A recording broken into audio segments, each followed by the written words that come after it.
국민 여러분, 신축년 새해가 밝았습니다. 어려운 상황이지만 하루빨리 코로나19가 물러가고 희망을 이야기할 수 있는 새해가 되기를 간절히 기원합니다.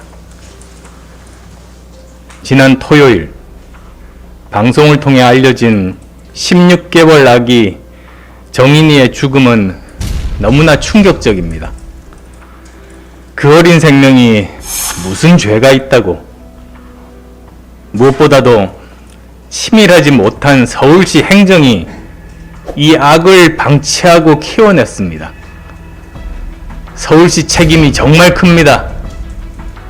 중앙정부가 하지 않는다면 지자체라도 더 적극적으로 나섰어야 합니다.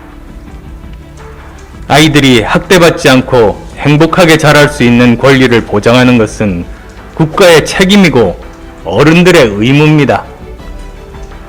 저와 국민의당은 우리 아이들이 안전하고 행복한 나라를 반드시 만들겠습니다.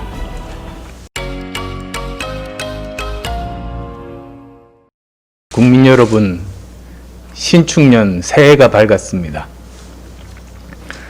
어려운 상황이지만 하루빨리 코로나19가 물러가고 희망을 이야기할 수 있는 새해가 되기를 간절히 기원합니다. 국민의당은 올 한 해 코로나19 극복과 경제 회복, 그리고 대한민국을 올바른 방향으로 돌려놓을 정권 교체의 초석을 놓는데 최선을 다하겠습니다. 너무나 많은 국민들께서 소망하시는 정권 교체는 단순히 여야가 뒤바뀌는 것이 아닙니다. 상식과 원칙이 우리 사회에 살아 숨쉬게 하고 정의와 공정이 바로선 자유민주 대한민국을 되찾는 것입니다. 서울시장 보궐선거는 그 시작이 될 겁니다. 새해 첫날 현충원 참배를 갔습니다. 이 나라를 세우고 지키신 순국 선열과 호국 영령들께 위기에 빠진 나라와 도탄에 빠진 민생을 구할 답을 찾고자 하는 마음에서였습니다. 무너져 내린 민주화 법치를 바로 세울 힘을 얻기 위해서였습니다. 현충원 참배 후 종로구 창신동 도시재생 정책 실패의 현장으로 가는 길에는 건물과 상가의 임대 문의 안내가 유난히 눈에 많이 띄었습니다. 마음이 정말 무거웠습니다. 많은 자영업자, 소상공인들이 버티다 못해 떠나가고 남아있는 분들도 언제까지 버틸지 모르는 불안한 상황. 이것이 지금 대한민국의 현실이고 서민들 삶의 실상입니다. 대통령과 정부는 지금 이 순간 국민들이 원하는 것은 무엇이고 그 문제를 해결하기 위해 어떻게 해야 하는가를 고민하고 실천에 옮길 때입니다. 서민들 삶이 황폐화되고 구치소에서 수백 명의 목숨을 위험에 빠뜨려 놓고도 대통령과 정부가 방역 모범국 운운하며 자화자찬할 때가 아닙니다. 곧 있을 대통령 연두회견에서 어떤 해법을 내놓을지 기다려보겠습니다. 새해 둘째 날인 지난 토요일 방송을 통해 알려진 16개월 아기 정인이의 죽음은 너무나 충격적입니다. 그 어린 생명이 무슨 죄가 있다고, 얼마나 무섭고 고통스러웠을지, 어떻게 인간이 이처럼 잔인무도할 수 있는지, 우리 사회는 어디로 가고 있는 것인지 참담한 심정과 분노로 잠을 이루지 못했습니다. 이런 참사를 막지 못하는 세상이라면 국가는 왜 필요하고 정치는 무엇 때문에 존재하는지 자책하지 않을 수 없었습니다. 작년 5월 말 어린이집 선생님들의 1차 신고가 있었습니다. 9월에는 어린이집 선생님들이 아기의 상처를 보고 병원에 데려가 소아과 의사가 3차 신고를 했습니다. 이때 의사는 경찰에게 양부모와 아기의 분리를 강력하게 주장했다고 합니다. 그리고 그 사이에는 차량에 방치된 정인이에 대한 2차 신고도 있었지만 경찰은 CCTV가 모두 지워진 30일 후에야 증거 확보에 나서는 바람에 CCTV 영상을 구할 수 없었다고 합니다.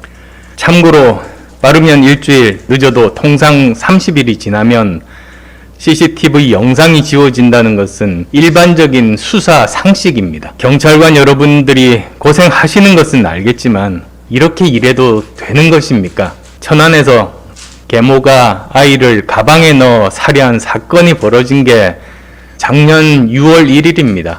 그때 저는 이 일은 너무나 심각하다고 생각하고 아동학대 근절을 위한 전문가 간담회를 열고 아동보호 전문기관을 방문해 현장의 목소리를 들었습니다. 거기서 저는 학대 사건이 발생한 경우 부모와 아동을 분리시키는 것을 원칙으로 하고 분리 판단을 전문가에게 일임하자고 정부에 제안했습니다. 많은 전문가분들도 동의했습니다. 만약 그때 정부가 적극적으로 나서서 대책을 마련하고 시행했다면, 또 작년 9월에 소아과 의사의 주장대로 부모와 아동을 분리했더라면 정인이는 생명을 지킬 수 있었을 겁니다. 저를 비롯한 기성세대의 책임이 너무나 크고 죄송할 따름입니다. 어디에나 악마는 있습니다. 우리가 할 일은 악마의 존재를 부정하거나 외면하는 것이 아니라 악마들로부터 우리 아이들을 지켜낼 시스템을 만들고 우리 스스로 지키는 자가 되는 것입니다. 학대를 외면하는 순간 우리도 동조자가 되는 것입니다. 어린이집 선생님들이 신고했을 때, 지나가던 시민이 신고했을 때, 소아과 의사가 신고했을 때 외면한 경찰 역시 동조자입니다. 무엇보다도 치밀하지 못한 서울시 행정이 이 악을 방치하고 키워냈습니다. 서울시 책임이 정말 큽니다. 중앙정부가 하지 않는다면 지자체라도 더 적극적으로 나섰어야 합니다. 제가 시정을 맡게 된다면 당장 서울시 경찰청, 서울 지역 아동보호 전문기관, 서울 내 어린이집, 유치원, 초등학교 선생님들, 그리고 대한의사협회 및 서울특별시 의사회 등 관련 담당기관 및 전문가들과 협력하겠습니다. 관련 시스템을 개선하고 예산을 집중 투입하여 아이들을 지켜내고 위험에 빠진 아이들을 찾아 구하겠습니다. 코로나19 사태로 집에 머무는 시간이 늘면서 상황이 더 악화되고 있는 만큼 빠른 조치가 필요합니다. 조금 더 구체적인 방향을 말씀드리자면, 첫째, 코로나19로 대면 확인이 더 어려워진 특수성을 고려하여 일상생활 속에서 시민들이 아동학대를 감지하고 신고할 수 있도록 매뉴얼을 만들겠습니다. 지나가는 아이, 이웃 가정의 아이가 어떤 모습일 때 아동학대를 의심할 수 있는지, 어디에 신고하면 가장 빠르고 즉각적인 조치가 취해질 수 있는지를 시민들이 알 수 있도록 하겠습니다. 둘째, 학대 부모와 아동의 분리 판단은 객관적인 전문가의 의견이 우선하도록 하겠습니다. 셋째, 아동학대의 발견 및 신고인에게 그 아동에 대한 사후 조치 상황을 공유하고 그에 대해 추가 의견을 제출할 수 있도록 하겠습니다.